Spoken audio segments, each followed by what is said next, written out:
Olá pessoal, tudo bem? A gente está gravando então o episódio número 34 do M&A Talks. É muito bom voltar com os episódios. Já faz um tempinho que a gente não se fala, não se vê. E a gente está tendo o prazer de iniciar uma nova fase do M&A Talks, num novo formato presencial, que a gente vai ter uma interação muito mais interessante, eu acho. Lógico, aí aproveitando toda essa história, né? O M&A Talks ele começou em 2021, então a gente está falando de 4, 5 anos, né, de podcast, um dos primeiros podcasts de M&A para falar de fusões, aquisições, compra e venda de empresas do Brasil, e a gente tem muito orgulho desse projeto, e a gente está retomando esse projeto, então, nesse formato presencial, e a gente, então, tem o prazer de receber um convidado, né, o Felipe Argemi, que é sócio da Santis. A gente vai conhecer um pouco mais da Santis, e vai conhecer um pouco mais da história do Felipe, mas é um super prazer receber o Felipe aqui e poder trocar essa ideia e voltar, né, a produção aqui dos episódios, né? Então, logicamente, a gente aí conta com a participação de vocês. A ideia é que a gente tenha uma rotina aí, tanto no Spotify, que é a maior plataforma que vocês nos acompanham, mas também no YouTube, né? Então fica o convite para que vocês possam acompanhar.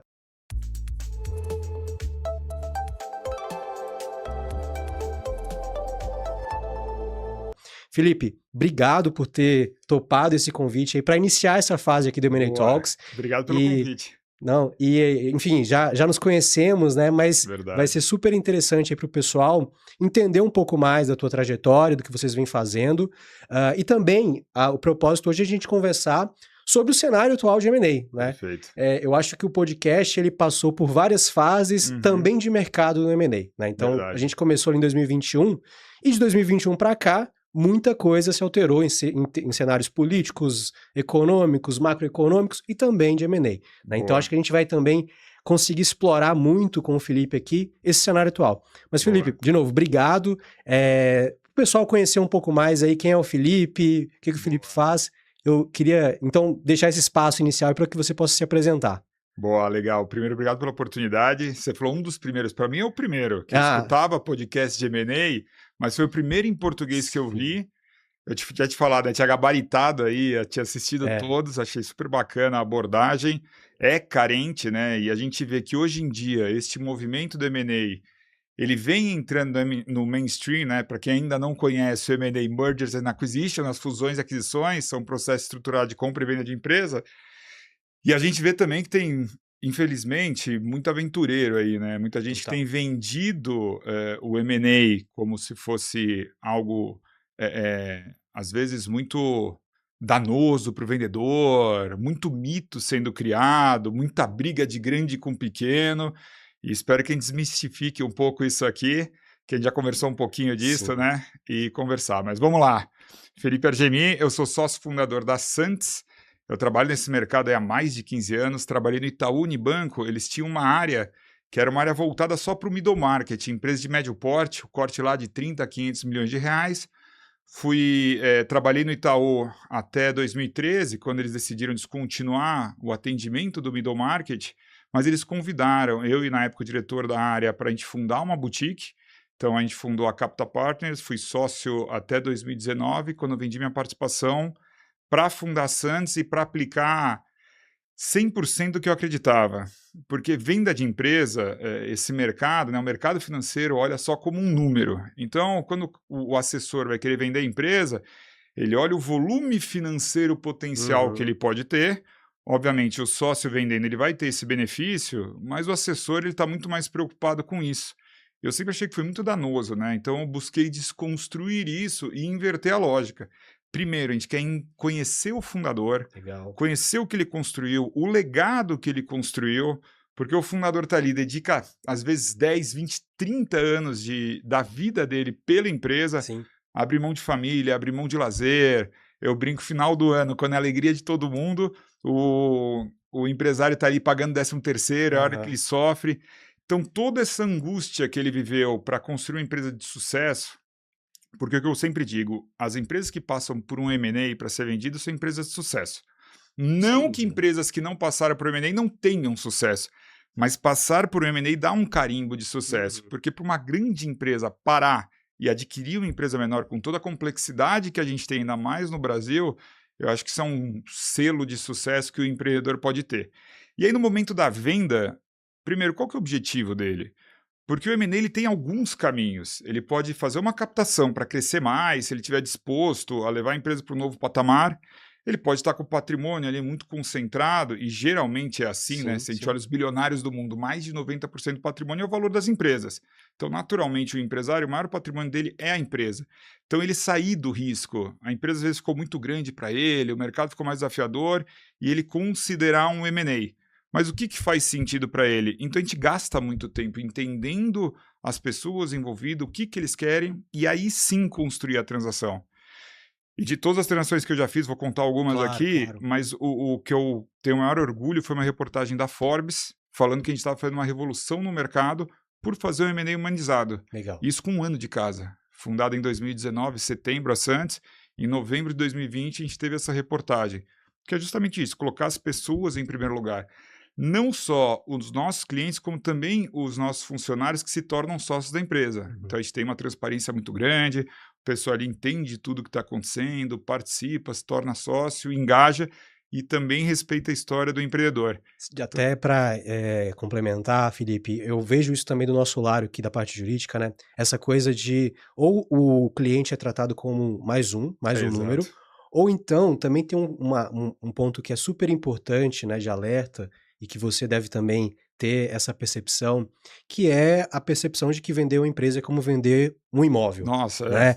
Então são dois extremos que a gente vê aqui, lógico, tanto da parte financeira, que não é tanto nossa área, mas na nossa área jurídica também acontece isso, mas né? É isso. Que assim como, por exemplo, tem escritórios que tratam o cliente como um número ali, também existem aqueles escritórios que não são especializados na área de fusões e aquisições, atuam em todas as áreas, enfim, e aí eles acabam, por alguma razão, assessorando a operação. Mas esses aspectos, acho que são relevantes, né? Vender uma empresa não é como vender um carro, nem vender um imóvel. Tem né? outra complexidade. Exato. E aí, na história, eu quis justamente fazer diferente do que o mercado estava fazendo e tem dado certo. Dá mais trabalho, mas tem dado certo. A gente tem algumas transações bem interessantes. E você falou desse ponto, foi até por isso que a gente conectou, né? Aquelas nossas conversas aí, a visão do cliente, porque tanto em assessorias financeiras, as boutiques de M&A, senta ali o sócio sênior na frente do cliente, depois mestre dos magos, ele some e só volta na hora da assinatura. E a condução ela é muito falha, muitas vezes. Sim. É um desrespeito à empresa do cliente.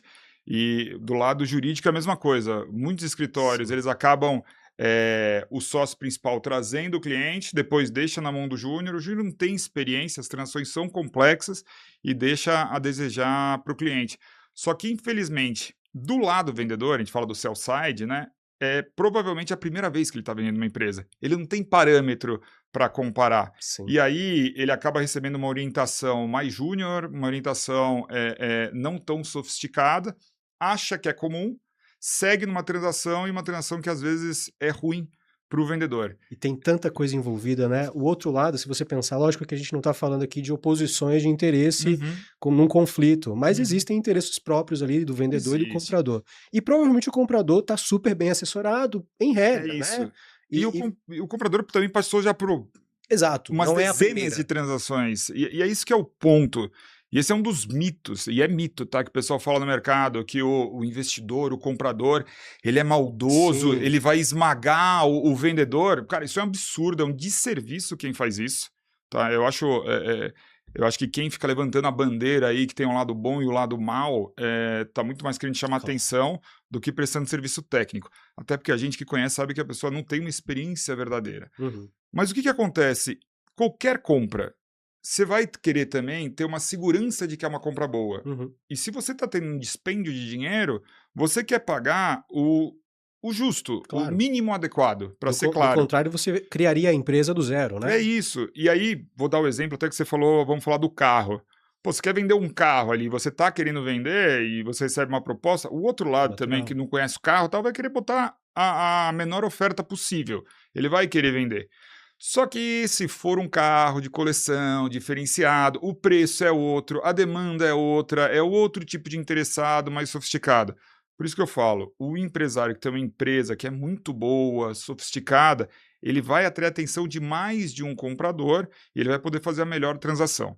Mas dizer que todo comprador é mau, que ele vai Sim. esmagar, é um absurdo, é um desserviço, até porque se o comprador ele começa, e é um player ativo em M&A, e ele começa a ser muito danoso nas transações, ele acaba ficando conhecido como um Sim, mau sim. comprador, tá? A Então, reputação é super importante, tanto para a gente que total. assessora, quanto para as partes que estão ali É envolvidas, né? isso. E desde que o vendedor tenha uma assessoria adequada, que conheça os compradores, o assessor que é sério, ele também dá esse direcionamento de conseguir filtrar quais são os compradores, que tipo de comprador, não só em Uhum. tese, que eu acho um absurdo, a maioria das casas falam só na tese, o que eles estão buscando, mas também reputacionalmente como esses compradores se portam. Então, acho que tem um viés aí que não é que o comprador ele é maldoso, ele está fazendo o trabalho dele. Uhum. Basta você estar bem assessorado e você seguir com confiança na transação. Perfeito. Tem um ponto também que acaba sendo importante para a gente que está assessorando, né? Na parte jurídica tem vários pontos, mas na parte financeira eu vejo muito a importância do assessor trazer principalmente se a gente fala de sell side para o vendedor, Uhum. trazer um pouco qual é a realidade daquele mercado, né? Perfeito. Você falou do carro, e essa analogia é super interessante porque existem pessoas que têm aqueles carros de coleção, ou enfim, e eles sabem muito bem como que eles trataram esse carro ao longo É dos isso, anos. Mas o comprador não tem noção de como é foi esse isso. tratamento. E logicamente aquela pessoa que é proprietária do carro, ela tem um apreço e Aham, atribui um valor que nem sempre corresponde àquilo que o mercado é isso. vai pagar. Com Uhum. as empresas também não é diferente, claro, Não se é a pessoa está ali diferente. há 40 anos, começa ali 8 da manhã e sai, sabe lá qual hora que sai da empresa, né? Uhum. Enfim, construiu aquilo do zero com muito esforço. Existe, e é natural que isso aconteça, Uhum. essa sobrevalorização do negócio. Perfeito. E é um papel super importante que eu vejo dos assessores financeiros também, de trazer um pouco qual é o contexto real daquele negócio, Uhum. mostrar parâmetros para que o vendedor entenda se é o Uhum. momento ou não É e isso. como fazer, né? É isso. Isso é o mais importante. Eu acho que tem os 2 lados que eu já vi, tá. Tem o lado que o vendedor, ele também não tem noção do valor da Sim. empresa, e aí ele construiu a empresa ao longo dos anos, desenvolveu uma empresa com determinado porte, e às vezes ele recebe uma proposta que é mais do que ele está tirando todo ano, ele fica impressionado com aquilo e quer seguir numa transação, mas não seria a melhor transação para ele.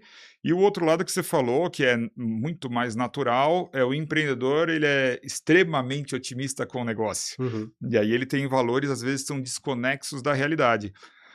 O nosso trabalho, ele é totalmente técnico, tá? Então a gente faz uma avaliação para o fluxo de caixa descontado detalhada, a gente triangula com os múltiplos de mercado, múltiplos de transação, para entender ali qual que é o potencial valor da empresa. Já aconteceu mais de uma vez, quando o empreendedor ele vê o valor da empresa, ele acha que está mais baixo do que ele queria, Uhum. tal, e na maioria das vezes, acho que 100% das vezes a gente teve sucesso em demonstrar para ele tecnicamente que a empresa valia aquilo. Uhum. E a decisão vai ser sempre dele. Claro. Putz, faz a transação agora ou não faça a transação agora. Porque, de novo, tem muito assessor que quando ele já engajou, tem o valuation, já teve o trabalho inicial, ele quer empurrar a transação para o mercado. Cara, a empresa é do empreendedor, é o Uhum. legado dele. Então, se ele tem um determinado valor na cabeça e hoje a empresa não entrega esse determinado valor, o que, que a gente faz? Como ele poderia entregar? Então, assim, para ele chegar no valor que ele quer, quanto tempo ele demoraria de acordo com a dinâmica que ele vem implementando? Uhum. E, obviamente, também corrigindo aí pela inflação, porque uma coisa é avaliar agora, outra coisa é avaliar daqui 5 anos. Então, se eu pegar uma curva simples e falar, você vai chegar em 5 anos no seu valuation, tá errado, porque também o valor do dinheiro se Uhum. deteriora ao longo do tempo. Então, a gente faz uma análise técnica para mostrar para ele o seu número, eu brinco, é o número mágico. O número mágico que o empreendedor tem na cabeça, que é o que ele faria uma transação, se ele já consegue agora, se ele não consegue agora, como que ele conseguiria e em quanto tempo? E a gente acaba orientando o empreendedor e deixando, eventualmente, ele não seguir na transação. Sim, sim. E aí, o que é muito satisfatório, que já teve casos assim, onde ele não estava confortável, a gente sugeriu que ele não fizesse transação naquele momento e o cliente voltou. Tem uma transação agora, a gente nem anunciou ainda. Tem uma transação agora de uma mineradora que a gente fez, né? Eu trabalhei com ele quase uma década atrás. Aham. Naquele momento, ele teve uma questão lá da empresa, ele chegou a receber uma proposta, não era uma proposta boa. Ele pediu uma opinião, eu falei, não faça a Uhum. transação. 10 anos depois, ele voltou. Ele procurou que ele estava tinha sido abordado, a gente começou a assessorar ele, o comprador foi comprado, e aí a transação obviamente morreu. Depois a transação do comprador não deu certo, reverteram a transação e ele voltou e comprou meu cliente. Então, o tempo muito longo da transação que a gente teve, e ele só voltou comigo porque lá atrás eu falei para ele não fazer a transação. Tá? Então, isso acho que esse ponto de confiança é muito importante. E você tocou num ponto aqui que eu falo que é fundamental. Às vezes os clientes, quando eles chegam até a gente, né, e começam a entender o M&A, o que fazer e tal, e naturalmente, às vezes eles começam a negociar, cliente que negocia muito, eu falo para ele, cara, você está assim, porque tem cliente está com um valor muito firme na cabeça. Sim. Ele tem certeza do valor e só faria a transação naquela situação. Eu falo, bom, se é isso e você não vê valor assim em reavaliar o ativo e conduzir, eu falo, cara, contrata um bom advogado.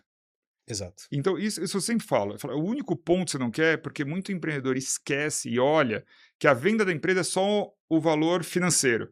Só que tem uma série de responsabilidades. É uma venda muito mais complexa do que uma venda de imóvel, uma venda de carro. É outro bicho, depois a gente pode explorar um pouco mais. Sim. E um dos erros que eu escuto é, às vezes, o empreendedor fala assim, mas eu tenho um advogado que é da minha confiança. E eu já escutei, o empreendedor foi engraçado, ele falou, não, o advogado tem que usar o meu. Ele fez o meu divórcio e ele faz todos os trabalhistas da empresa. Esse é o grande problema, né? E é a mesma coisa de você, e aí com todo respeito a todos os profissionais, mas vai colocar um corretor de imóveis para vender uma empresa, né? É um outro mercado, é um outro bicho. Não, é uma outra coisa. A forma de precificar e de receber o valor é diferente, né? E a gente vê sempre isso, né? E não que o seu advogado de confiança não possa fazer parte da transação. Mas é importante que você tenha alguém que vivencie isso há muito tempo e todo dia, né?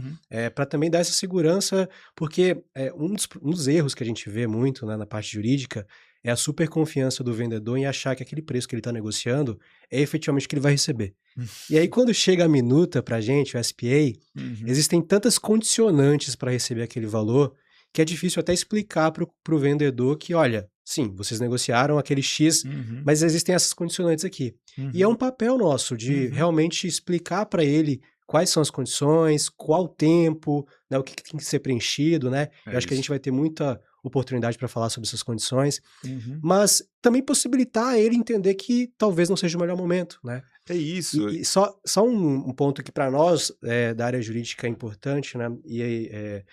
Essa possibilidade também de poder dizer para o cliente, olha, talvez não seja o melhor momento, e que tenha também um assessor financeiro do nosso lado para entender, porque por vezes existe uma situação de assimetria ou de conflito de interesses que o assessor quer muito fechar a transação, e o advogado, porque tem um dever legal, tem que se posicionar perante o cliente dizendo, olha, não é o melhor momento, não é o melhor contrato. Às vezes, Iago, é o melhor momento, é o melhor valor, mas colocou uma condição contratual que é muito danosa. Sim.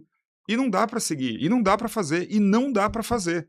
Só que do assessor financeiro, a maioria, olha, pô, o valor tá garantido, o meu FII... Eu já fiz um trabalhão de achar esse comprador aqui, enfim. O meu honorário tá garantido. Pô, é uma condição contratual, porque o assessor financeiro, depois que a transação se encerra, via de regra, se não tiver earnout, etc., earnout recebido, não o outro termo errado, mas se tiver isso, ainda acompanha, mas via de regra, o trabalho se encerra ali.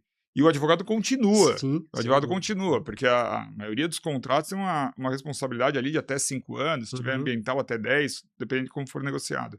Então, eu acho que é um desserviço também quando você tem uma transação que é muito boa financeiramente, que está no momento bom para a empresa ser vendida, só que daí o comprador bota uma cláusula extremamente danosa, não tem que fazer o deal, ponto final. Ou o assessor financeiro também, cara, botar ombro a ombro com o advogado e falou, cara, vamos brigar junto. E se a corda estourar, e se a corda estourar, o cliente tendo consciente que aquilo não é bom para ele, tá junto também. Então, todas as vezes que a gente tem uma famosa palavra do mercado que o pessoal às vezes usa de uma forma muito errada, o deal breaker, né? Que, puta, a transação pode... se aquilo não for aceito, não tem transação. E muita gente usa isso como ameaça e não como de forma séria. Mas quando chega nesses momentos, cara, é todo o lado que está do vendedor ou o lado que está do comprador, mas toda a assessoria em conjunto ali, o jurídico, o pessoal da empresa, os sócios, o assessor financeiro, é sentar e falar, tá, até onde a gente pode ir e o que a gente pode aceitar e não pode aceitar, e ter clareza. E isso só acontece com real dedicação dos assessores jurídicos e financeiros. Eu acho que o papel do assessor, seja ele financeiro ou jurídico, é diminuir a assimetria entre comprador e vendedor. Porque E a gente que está muito, né? Lógico, a gente atua para ambos os lados, a depender da operação, mas temos uma concentração aí no sell side. Claro. A gente tem que passar uma informação para o nosso cliente para que ele participe da transação de maneira informada. É né? isso. Então, que ele saiba onde ele está entrando, né? Do nosso lado, olha, que ele saiba que eventualmente, se uma contingência estourar, isso vai ser descontado do preço, ele vai ter que pagar uma indenização. Enfim, que ele saiba onde ele está entrando, que é o principal ponto, né? Acho que por isso que a gente se deu bem também, cara, porque tem muito assessor, tanto jurídico quanto financeiro, que gosta de criar uma complexidade para vender uma facilidade. Exatamente. Cara, prefiro muito mais traduzir para o cliente, ele entender, esquecer termos financeiros, esquecer termos jurídicos, trazer para a realidade do cliente e o cliente ter conforto em seguir, para ter confiança na transação que ele está fazendo. Perfeito. Felipe, contando um pouco mais da tua história aí, tem alguma transação assim, quando você começou, que te marcou, ou que foi muito difícil que ela saísse, né, do jeito que a gente está contando? Lógico que não precisa entrar em detalhes, até pelo nosso dever de confidencialidade. Claro. Mas algum case assim que possa ser interessante para compartilhar? Cara, teve 2 cases bastante interessantes, tá? Eu tive uma transação que durou 3 meses. Isso é um recorde. Claro. 3 meses até o sign, né? Isso é importante para o pessoal saber também, né? Isso é atípico do atípico do atípico, mas Não, mas muita gente não tem noção de quanto tempo demora uma transação, né? E uma transação que eu digo assim, uma negociação. É isso. A minha mais rápida foram 3 meses, a minha mais longa, 3 anos e meio. Pois é. Então tem esses dois extremos. Vocês entenderem a diferença de vender um carro, uma casa. Mas essa de 3 anos e meio foi justamente isso. O cliente, ele decidiu seguir para uma venda da empresa. Então a gente fez a avaliação, ele olhou o valor, ele achava que a empresa valia mais, tecnicamente não valia, a gente iniciou um processo, tá? Recebemos propostas exatamente no range que a gente tinha falado, mas ele estava muito otimista com a empresa, ele não quis fazer naquele momento, a gente suportou ele, suspendemos o processo, informamos os compradores. É isso que eu falo, respeito a todo mundo do processo, explicando o motivo, e a gente retomou a transação ali depois de 1 ano, e nesse 1 ano a gente ficou acompanhando ele para ver performance, etc. Reacessamos o mercado, teve uma demanda absurda ali pela empresa, e ele seguiu numa transação que acabou se tornando muito longa por negociações por questões particulares da empresa. Mas durou 3 anos e meio. Só que em todo momento que o cliente ficava inseguro se faria ou não faria, e ele vinha conversar comigo, eu falava, não faz transação. Eu falei, cara, você tem que estar plenamente confortável, plenamente comprado na transação. E aí, putz, esse é um caso que me deixa muito feliz, porque este cliente hoje indica um monte de gente pra gente. Porque ele sabe, e ele já tinha tido experiência com outras casas, a diferença de atendimento. Então, acho que esse caso aí é um dos mais satisfatórios. O ano passado, a gente fez uma das maiores transações do mercado, uma das empresas familiares, deu valor, não foi divulgado, mas a gente assessorou a CNP Consórcios, ela é da CNP Assurance, é um grupo segurador francês, terceiro maior grupo segurador da França. No Brasil, eles têm a CNP Consórcios, a gente assessorou na fusão com a Embracon. Então, criaram uma empresa aí que superou 40 milhões de consórcio comercializado em 2025. Então, criaram um monstro aí no mercado de consórcio. Foi uma transação super bacana, muito complexa e uma fusão, né? Porque você vê poucos assessores que ao longo da jornada já fizeram fusão, de fato. Isso é super interessante. São algumas, mas nossa, tem muita história e muita história boa. A gente teve diversas transações aí, a gente teve uma transação de 3 meses, eu posso falar aqui tranquilamente, porque isso foi comentado na divulgação de resultado. Foi a transação da Sul América, a gente assessorou a Sul América Saúde comprando a Sompo Saúde. Foi uma negociação que a gente conduziu direto com o Japão, tá? Então foi uma transação super rápida, tiveram suas complexidades até o signing, porque essa é outra coisa que o pessoal não sabe. O mercado financeiro adora termo em inglês, né? Adora termo em inglês. É a assinatura da transação, é a contratação da transação, porque pode ter condição precedente. Uma delas é o CAD, Conselho Administrativo de Defesa Econômica, que tem que ter um advogado acompanhando. A gente fica ali dando suporte financeiro, mas aí é conduzido por um advogado. E, nesse caso, tinha a ANS também, Agência Nacional de Saúde, que tinha que aprovar a transação. Mas o início da transação até a sua contratação, até o sign, a assinatura, foram 3 meses. Depois, acho que foram mais 2 ou... Foram mais acho que 3 meses para todas as aprovações. Legal. Mas, pô, foi super bacana, uma transação que a gente conduziu aí, eu já fiz transação com mais de 10 países fora, né? Mas essa com o Japão é a segunda que eu faço com o Japão, e é interessante quando você começa a observar culturalmente a diferença de cada região, cara, é muito Bom, bacana. verdade. A gente também já teve a oportunidade de fazer algumas transações cross-border, né? Aham. E isso tem crescido muito hoje, né? Tem. A gente fala que as empresas no Brasil elas estão baratas, considerando outros Aham. países aí, e tem bastante oportunidade. Aham. Mas a gente também vai aprendendo, né, com as transações. Então, cada transação que a gente faz, a gente aprende um pouco e É isso vai isso. ser aplicado para as próximas. Tem um E ponto. Pode. não, esse ponto que eu acho mais interessante, porque o que eu falo, existe uma simetria enorme entre comprador e vendedor, tá? Sim, De novo, isso é um não é que o fato. comprador é mau, mas existe uma simetria enorme. O comprador, geralmente essas empresas grandes, eles já fizeram dezenas de transações. Não fazendo analogia do carro e da empresa, mas é como se você estivesse vendendo seu carro para a concessionária. Aham. Né? Então, você pode ter certeza que o pessoal da concessionária sabe mais de carro do que você. É A não isso, ser que você seja um expert em carro, é mas. isso. Mas então tem essa simetria. E às vezes o comprador, por um conservadorismo, ele vai pedir proteções excessivas. É natural, está na Natural. função dele. Ele está defendendo o interesse do minoritário, que são os investidores da empresa dele. Ele tem um dever de fazer isso, né? A maioria das empresas são abertas na bolsa, então ele tem o dever de fazer a transação mais segura e às vezes ele vai pedir proteções exacerbadas, estrutura de transação e pagamento que é a mais conveniente para ele, mas não necessariamente para o vendedor. Por isso que é importante o vendedor ter assessoria. Primeiro, que a gente já falou, para entender se está no valor adequado, para entender a estrutura da transação. Tem alguns tipos de transação. Tem transação que é one-on-one, transação exclusiva, um comprador e um vendedor conversando. Tem transações que é o processo competitivo, onde a gente chama um pool de compradores, todos confidencialidade, ele não sabe quantos tem no processo, quem está no processo, mas gera uma tensão competitiva. E leilão aberto, que é quando acaba divulgando que a empresa está sendo vendida para atrair maior número de compradores.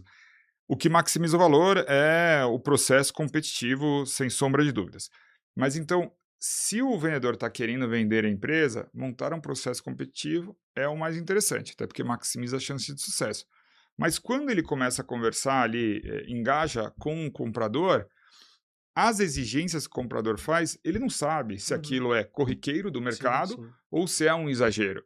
Então, por isso que é importante essa assessoria para a gente desmistificar algumas coisas, para conseguir traduzir em um ponto que eu brinco, é deitar algumas vezes na granada, né? Porque o vendedor, geralmente, ao longo do processo, ele é muito preservado, né? Ele só vai entrar em interações diretas de negociação numa fase muito avançada do contrato, tá? Porque cada um revisa o seu contrato, os assessores falam com os seus clientes, né? Obviamente conduzido nesse momento pela assessoria jurídica, o assessor financeiro, se é um assessor financeiro sério, acompanha essa etapa, mas aí quando chega na fase final ali, se precisar, tive casos que não precisou, o contrato foi super tranquilo, você sabe que é raro, né?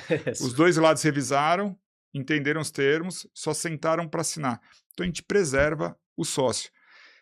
Pior ainda a situação onde o sócio, quando ele vende a empresa, ele vai continuar com participação ou a compradora vai pagar com ações. Então ele vai continuar sendo sócio.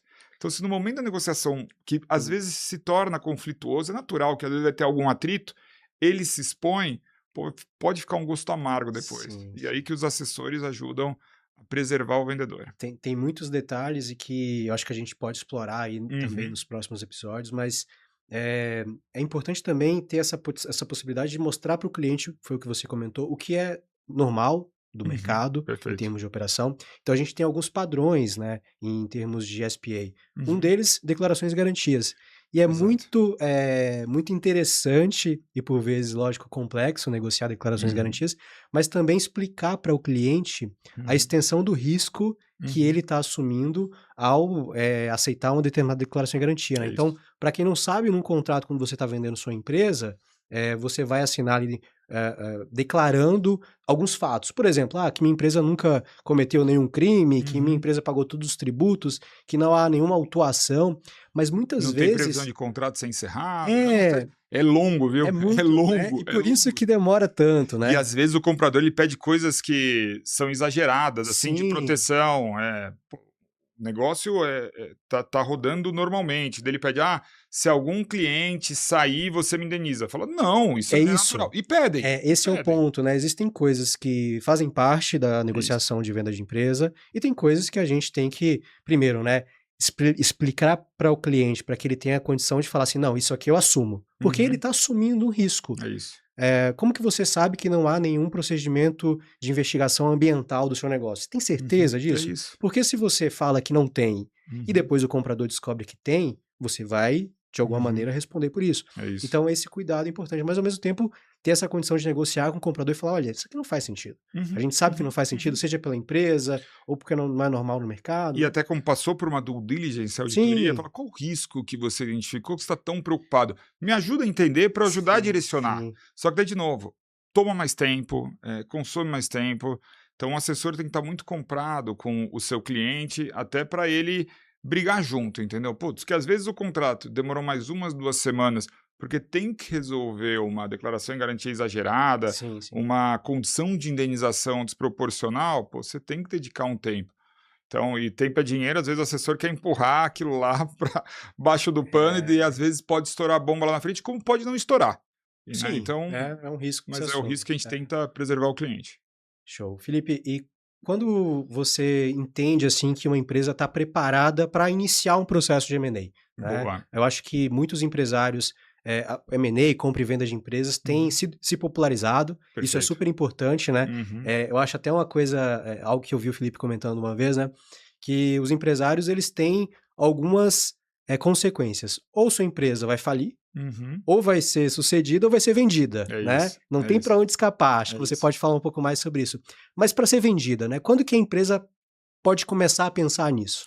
Perfeito. Tem, eu vi até mais recentemente, tá? Acabou se desmistificando a venda da empresa. Isso é excelente. Porque uma década atrás, né, nem tão longe assim, o empresário, quando você falava, a gente começava a conversar com o empresário para vender a empresa, ele falou, não, se eu vender a empresa, vão achar o quê? Vão achar que eu estou quebrando. Exato.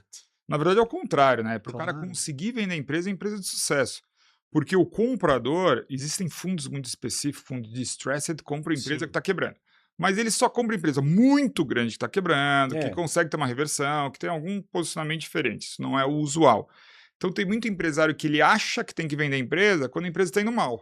E aí não vai ter comprador. Isso é um erro que a gente vê também, né? Ninguém vai comprar uma empresa com problema. Ninguém é muito forte. A maioria dos compradores sérios não vai comprar um problema. Volta toda aquela conversa que a gente teve, o dever fiduciário ali dos executivos da empresa. Você gerir uma empresa é complexo, você comprar uma empresa com problema é mais complexo ainda, porque geralmente se a empresa está perdendo o mercado, tem algum problema. Ou é qualidade do produto, precificação errada, às vezes a empresa está dando prejuízo. Não, então eu compro e ajusto o preço do produto. Se ajustou o preço do produto, vai perder o número de clientes. É uma equação complexa. Então tem muito empresário que só para pensar em vender a empresa quando a empresa está mal. Tá? Então isso é um erro, porque não vai ter comprador. Quando é o melhor momento de ser vendida uma empresa? Quando ela está muito bem. Sim. Esse é o momento de vender. Putz, mas o sócio quer vender nesse momento? Pô, a empresa está decolando, é o foguetinho ali. A empresa está decolando. Ele vai vender neste momento, e aí uma pausa muito forte, o valor de toda a empresa vem do fluxo de caixa futuro. O que a empresa fez até agora beneficiou os sócios que estão agora. Então, o comprador que vai adquirir uma empresa, ele está preocupado com o fluxo de caixa futuro. Obviamente, ele vai olhar o fluxo de caixa descontado e ele vai balizar pelos múltiplos, ainda mais se for aberto pelos próprios múltiplos. A não ser que a empresa tenha um diferencial muito grande, ele começa a botar na conta, tá? Para desmistificar e falar a realidade aqui. Mas o melhor momento seria quando a empresa está em ascensão, está indo muito bem, porque isso atrai, às vezes até naturalmente, tá? A empresa, quando ela começa a dar um destaque no setor dela, ela vai começar a ser abordada pelos players maiores que vão querer adquirir, porque pode ser contraintuitivo, mas para um player grande é muito mais fácil ele comprar uma empresa que está tendo sucesso em determinado segmento, dele conseguir construir uma solução equivalente. E aí você vê todos os grandes cases, até das empresas de tecnologia. O Google compra um monte de solução. O Google não desenvolveu o YouTube. O Meta, que é o Facebook, não desenvolveu o Instagram, não desenvolveu o WhatsApp. Então ele vai lá e compra a solução. Então se você está no segmento e começa a ter uma solução de destaque, começa a ter, às vezes, relevância regional, você não está sendo uma empresa de tecnologia bilionária, mas você tem um market share regional muito forte, que a gente fala de fechar a região. Isso para outro player entrar que ele não consegue, naturalmente, para entrar na região ele vai ter que te adquirir. Uhum. Bom, isso daqui são as empresas, seria o melhor momento para o empresário vender. Mas quando que o empresário consegue vender uma empresa? Outro mito que tem no mercado, a empresa precisa estar auditada, a empresa precisa ter governança. Vamos separar. Governança, eu acho que empresa... É porque governança é uma palavra também muito ampla, né? Sim. Mas os controles que a governança exige, governança não é só conselho de administração, mas a governança que a empresa exige, ele tem que ter. Que basicamente ter os controles, ter as informações organizadas, porque tem a etapa, que é a etapa mais chata de qualquer processo de M&A, que é a due diligence, que é quando a empresa vai ser auditada. A gente vê processo de auditoria de empresas comuns. Quando o empresário contrata uma auditoria, às vezes o processo de auditoria dura um ano e meio. E na due diligence, o comprador que vai despender um dinheiro ali, ele tem que conhecer a empresa em 1 mês a 3 meses. Então é muito intenso, muito pesado. Se ele não tiver as informações organizadas, a due diligence não acontece. Sim. E a transação não sai. De novo, a empresa compradora ela tem algumas obrigações que os executivos têm que fazer. Eles não podem comprar a empresa se não tiver um relatório de auditoria atestando os riscos. Então, o primeiro ponto é a organização. Tem organização, a probabilidade de uma transação ser concluída ela é maior. Seguir os requisitos legais, regulatórios, ambientais, fiscais, trabalhistas. E aí, sempre que você tiver ao longo do tempo uma assessoria jurídica, é fundamental. Maioria não, né?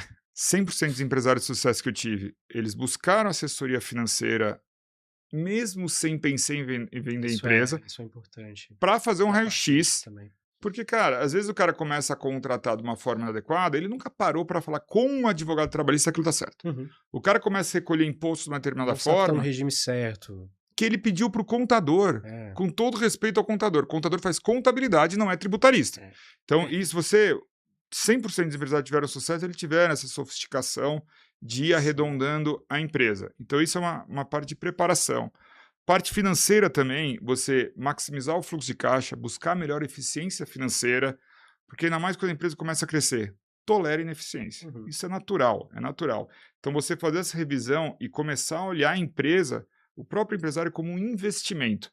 Então, ele começar a fazer orçamento, ele começar a fazer o business plan da empresa, onde ele quer chegar, começar a fazer valuations periódicos para entender aonde está indo e para entender qual que é o valor do ativo que ele está na mão, porque às vezes ele tem 2 decisões. Eu compro uma fazenda ou invisto na empresa? E às vezes vai comprar uma fazenda para tentar começar uma nova atividade, sendo que a empresa é altamente rentável. Se ele botasse esse dinheiro lá, potencialmente ele poderia desbloquear muito mais valor. Se ele não sabe o valor da empresa, se ele não consegue enxergar a empresa como um ativo, um investimento de fato, ele não olha para esse lado. Enfim, o outro ponto da auditoria é mentira, não precisa ser auditada. A maioria das empresas que eu fiz no sell side, elas não eram auditadas, tá? É muito raro você ver uma empresa auditada, só que a empresa precisa ter os controles e seguir os requisitos legais, regulatórios, fiscais, etc. Se ela for auditada, é um a mais, é uma estrelinha a mais que a empresa ganha. As pessoas perguntam, precisa ser uma sociedade anônima? Olha, se for, dependendo, lógico que se fazer sentido, ótimo, né? Mas não precisa ser uma sociedade anônima, é uma auditoria, né? É isso. Até a sociedade anônima. Depende também dos objetivos do cara. É trazer o investidor para entrando, botando gente para dentro, é melhor que ele já se prepare assim. Sim. Não, eu vou fazer uma venda 100%? Não necessariamente. Mas, de novo, eu sempre falo para o empresário, você não precisa vender sua empresa nem agora, nem amanhã, nem daqui a 10 anos. Mas deixa ela preparada para venda. Porque ela está sendo vendida para você todo dia. Exatamente. Você é o investidor da sua própria empresa. Você não é simplesmente, o pessoal olha sócio. Tem muito empresário, dificilmente você vê empresário muito grande, mas empresário que está no começo ali da jornada empreendedora, a empresa acaba sendo um patrão do próprio empresário. Porque ele começa a tirar o dividendos, dinheiro, ele quer garantir aquele fluxo, ele começa a enxergar aquilo como um salário, ele meio que trava a empresa para garantir aquilo. E aí vai ser atropelado. O empreendedor que tem cabeça de empreendedor mesmo de reinvestir, só se ele enxergar a empresa dele também como um ativo gerador de caixa. Claro. Então, não sei se respondi. Não, foi ótimo. Eu acabei abordando outros temas. Algo super interessante é que a gente tem percebido que os empreendedores já têm tido esse cuidado, essa noção de ter uma preparação. Né? Como a gente falou, a compra e venda de empresas tem se popularizado, então as pessoas entendem que isso pode ser um caminho para elas, e elas também já estão começando a perceber que elas precisam se preparar para isso, seja aí organizando a parte financeira, mas tem um aspecto também que a gente vê, Felipe, lógico que a gente pode pensar na antecipado diligence, fácil, né? Então, eu sei que o comprador vai olhar determinadas questões, tributárias, trabalhistas, ambientais, se for o caso, regulatórias, posso antecipar e deixar tudo organizado. E tem um ponto que eu acho super interessante quando eu chego para alguns empreendedores que falam para mim, olha, Iago, quero vender em algum momento, tá? Mas quantos sócios você tem? Eu tenho mais 2 sócios, cada um com 33%, 34%. Tá, mas se os outros sócios compartilham desse interesse, porque se você entende e é, né, antenado e sabe que pode ser uma saída interessante para você vender, você também tem que saber que essa venda provavelmente vai ser ou da totalidade ou da maioria do capital, né? A não ser situações muito específicas de fundo de private equity que vai comprar minoria ali do capital, geralmente se a gente está falando do M&A, a gente está falando da compra de totalidade da empresa. Então é importante você pensar e conversar com seus sócios também e falar, olha, será que pode ser um caminho fazer a venda?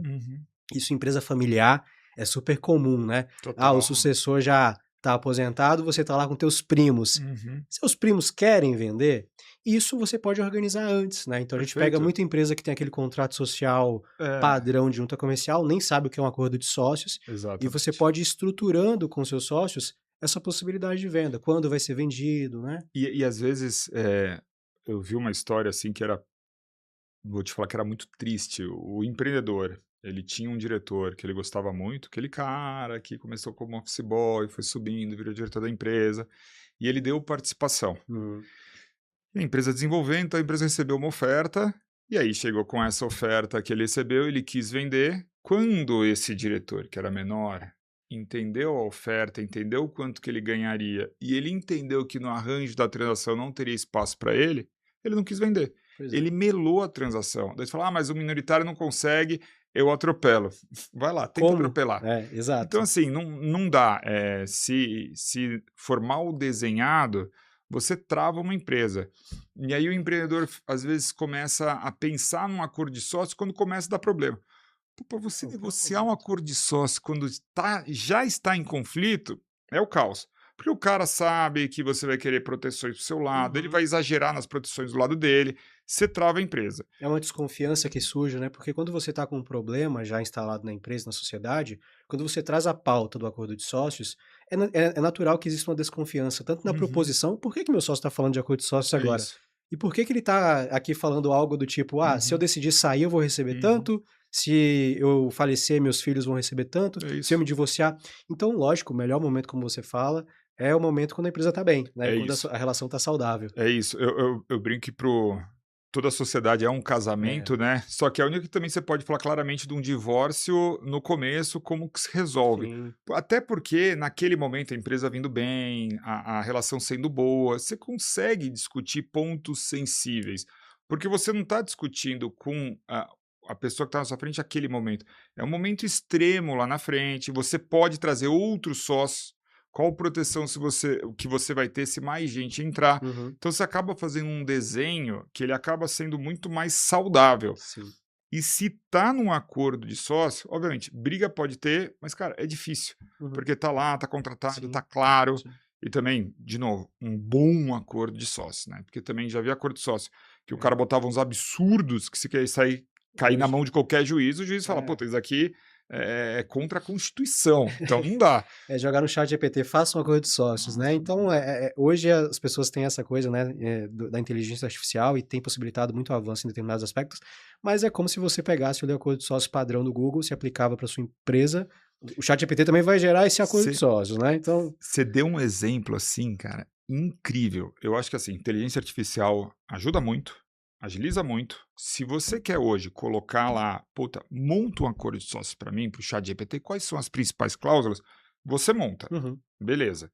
Se você tá com um problema de coração, com uma dor, você vai perguntar pro chat GPT, falar os sintomas, ele vai te falar o que é. Geralmente você toma esse remédio, né? Ele vai falar. E daí o que você vai fazer? Você vai lá e vai confiar naquilo ou você vai no especialista entendendo qual que é o seu problema? Você vai no especialista entendendo qual que é o seu problema. Se você quer utilizar a inteligência artificial para você se educar, para entender quais são as cláusulas, quais tipos de proteção, o que você pode estruturar de um rascunho de acordo de sócio que você lendo e você fica confortável, pô, bacana, é um baita no exercício. Só, cara, na hora que você vai sentar e assinar aquilo, para ver se juridicamente, dentro do Brasil, isso é aplicável, você tem que ter um especialista. Então, você tem que sentar com um advogado. Eu acho que agilizar, você brincar ali, testar cláusulas, proteções, faz. Só que, de novo, assim como com a sua saúde, você vai perguntar ali, mas no limite, se você tiver um problema e acordo de sócios é para resolver problema, você vai para o especialista. Ou com a tua empresa, que é o seu maior patrimônio, você vai se limitar a economizar essa aqui, com todas as letras, você acha que é uma das economias mais porcas que tem. E ainda mais quem faz isso, às vezes, é o empresário que está com uma empresa que seja, cara, o cara que fatura 10, 20, 30, 100 milhões de reais, 200 milhões de reais, já vem a empresa, não tem acordo de sócio. Não, muito comum isso. E daí o cara quer fazer, não, mas eu já vi aqui, eu acho que é só a gente se entender em alguns pontos, e o cara não quer investir, às vezes, pro... É o clássico, né? Meu sócio há 20 anos, é meu irmão, é meu primo, a gente nunca teve problema. E a pessoa esquece que se não está desenhado, claro, e a pessoa vier a faltar, vai para os herdeiros. E você não negociou com os herdeiros, você não conhece a dinâmica dos herdeiros nem o momento atual. Ah, não conheço porque a gente frequenta a casa. Cara, a cabeça é outra. Às vezes Felipe, ele... por experiência própria, né? Até para aproveitar teu tempo aqui, né? Mas por experiência própria, quanto mais próxima a relação, e a gente trabalha muito com isso no escritório, relação, por exemplo, de irmão, né? É pior. Porque quando você tem uma sociedade com um terceiro, um amigo e tudo mais, cada um tem sua família, vai ter seus problemas lá, mas por vezes esses problemas não se misturam com a empresa. Quando a gente está falando de empresa familiar, é o problema, assim, do irmão que não tratou bem a sobrinha, que não foi no casamento da sobrinha, que não foi na festa. Enfim, são problemas como tratou a mãe ao longo da vida. São coisas extremamente pessoais, que depois de um tempo essas coisas vêm à mesa e se tornam um grande problema. Né? E às vezes o ser humano é um ser muito complexo. Então, assim, às vezes ao longo do tempo mudou a dinâmica. Os dois irmãos trabalharam com super afinco. Chegou o momento, um cansou por qualquer motivo, seja por um motivo de saúde ou por qualquer outro motivo, e ele não tá mais nessa garra. E começaram a descasar. Putz, tiveram um problema. Como que a gente resolve? De novo, se tiver desenhado lá atrás, onde tá tudo bem, tá resolvido. E o pior ainda é com família, né? Porque daí uma questão que deveria ser mais fria, que é empresarial, acaba estragando a relação deles. Emocional. Mas se a gente entrar para esse lado, a gente vai filosofar aqui. Só para a gente ir se encaminhando para o final, Felipe, acho que a gente comentou aqui, né, a tônica é que compra e venda de empresa é um tópico que tem que estar na mesa de todo empreendedor. Logicamente, nem todo mundo vai passar por esse processo. E não é nem para agora. Exato. Não necessariamente. Mas é interessante que tem se popularizado, as pessoas têm entendido que isso é um caminho, é uma possibilidade. Mas também a gente tem vivido momentos aí que não dependem exclusivamente da empresa em si, mas de mercado, né? Eu queria que a gente pudesse, se puder para ir para o fim, né, explorar um pouco como que está o mercado hoje, né? A gente já viveu por várias fases aí ao longo do tempo e como que o empreendedor pode se posicionar diante da situação atual do mercado, né? Juros 14,25 hoje, enfim. Vamos lá.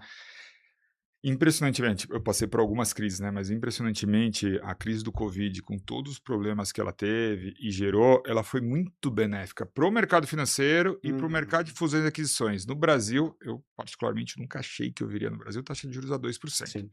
Quando a taxa de juros está baixa, eu falei aqui ao longo da nossa conversa, o valor de uma empresa ela vem do futuro. Só que esse valor futuro, com as estimativas que a gente faz através de projeções, eu trago a valor presente, o fluxo de caixa, eu trago para uma taxa de desconto. Obviamente, se o mercado está pagando uma taxa básica menor, isso vai afetar na taxa de desconto. Quanto menor a taxa de desconto, maior o valuation. Então, no momento da pandemia com taxa de juros a 2%, a gente teve valuations muito altos e a gente teve um excesso de liquidez no mercado. Os bancos emprestando muito barato. Sim. Então, as grandes empresas, elas financiam com caixa próprio, muitas vezes elas tomam dívida para fazer uma aquisição e naquele momento o mercado ficou muito aquecido. Então, 2021 foi recorde de transação no Brasil. Depois a taxa de juros sobe e isso dá uma freada no mercado. Eu falo que, graças a Deus, a gente acabou não sentindo essa retração, a gente veio muito bem, mas isso afeta o movimento do mercado de M&A. Então, taxa de juros mais alta, os compradores, comprar uma empresa envolve todo o risco, e em vez de deixar investido a 14,25, eu vou comprar uma empresa com todo o risco inerente da empresa, é melhor deixar investido. Isso diminui o apetite. independente de qualquer cenário, empresa boa e destaque em algum setor sempre vai ter M&A, porque eu brinco, quando empresa muito boa levanta a mão, alguém puxa. Então, se aquele ativo ficou disponível no mercado, provavelmente um grande vai comprar, mas, inegavelmente, taxa de juros mais alta, o movimento do M&A é menor. De novo, financiamento dos compradores fica mais caro, diminui o apetite, a percepção de risco dos compradores ela se torna mais sensível, né? Por que eu vou comprar uma empresa se a taxa básica está pagando esse tanto? Então, acho que esse é o ponto principal. Então, o que acontece também? A gente tem a gente está agora, nos últimos anos, ficou muito tempo com a taxa de juros num patamar muito alto. Então, no momento que eu tenho essa subida, a gente vê uma retração. No momento que isso se torna meio que o modus operandi do Brasil fica muito tempo, os grandes precisam se movimentar, porque as empresas grandes precisam continuar crescendo, precisam continuar se desenvolvendo, então elas acabam fazendo os movimentos de M&A. Então, no início eu tenho uma retração, depois eu preciso voltar para um patamar, digamos, de produção menos aquecido. O momento que a gente está no Brasil de eleição e mais uma eleição polarizada, não vou entrar em política aqui, mas todos os ciclos de eleição e todas as últimas eleições foram muito polarizadas, a gente vê que o mercado ele dá uma retraída. Sim, normal. Porque eu quero saber qual que é a direção que o Brasil vai. Eu não vou nem falar uma direção ou outra, mas para um lado ou para o outro. Independente do lado, se eu tiver clareza absoluta que vai para esse lado ou vai para esse lado, o investidor, o comprador, ele se posiciona, sabendo o que esperar. Mas enquanto eu tenho dúvida de que lado que vai, geralmente eles preferem aguardar esse momento. Então, no início do segundo semestre, tende a ser um momento mais frio para o M&A, e logo depois da eleição, isso volta a se acelerar. Por quê? Até porque ficou represado. Sim. Tá? Então, essa é a leitura, tá? E eu acho que com a expectativa de queda de taxa de juros, a gente vai voltar a ver uma aceleração no M&A. De novo, o M&A ele é mais complexo, ele é privado, as empresas às vezes têm um número muito restrito de compradores. Então, que nem hoje você vê o setor de saúde, quem são os grandes nomes de saúde? Fleury, Asa, Mater Dei, Redditor. Quando você começa a fazer a conta de quem tem poder de fogo para comprar uma empresa, é um número restrito de compradores. Sim. Então isso limita também os movimentos. Mas a partir do momento que a gente começar a ver uma queda na taxa de juros, o pessoal volta a se movimentar um pouco mais animado. E, de novo, como eu falei que no mercado de M&A ele é mais restrito, qual que é o melhor paralelo que a gente faz? É o mercado de capitais. Sim. A gente não tem IPO. Teve um IPO que foi teve básico um específico ali, que nem conta como um IPO de fato, foi para resolver uma questão, mas desde pós-pandemia, 23, no máximo, acho que foi 22 ou 22, que a gente não teve mais IPO, a gente não tem abertura de capital na bolsa. Daí falou assim, isso é uma questão mundo? Não, PicPay abrindo nos Estados Unidos, sim. Entendeu? A Gibank abrindo nos Estados Unidos. A Bolsa Brasileira, ela tá, para IPO, ela tá fechada. Isso reflete o apetite, porque o que é um IPO? É uma empresa se lançando na Bolsa, vendendo suas ações ao mercado. O que é o M&A? É a empresa vendendo a participação minoritária, majoritária ou 100%, para um comprador. Existe um paralelo aqui. Sim. Então a gente vê que esse mercado está parado.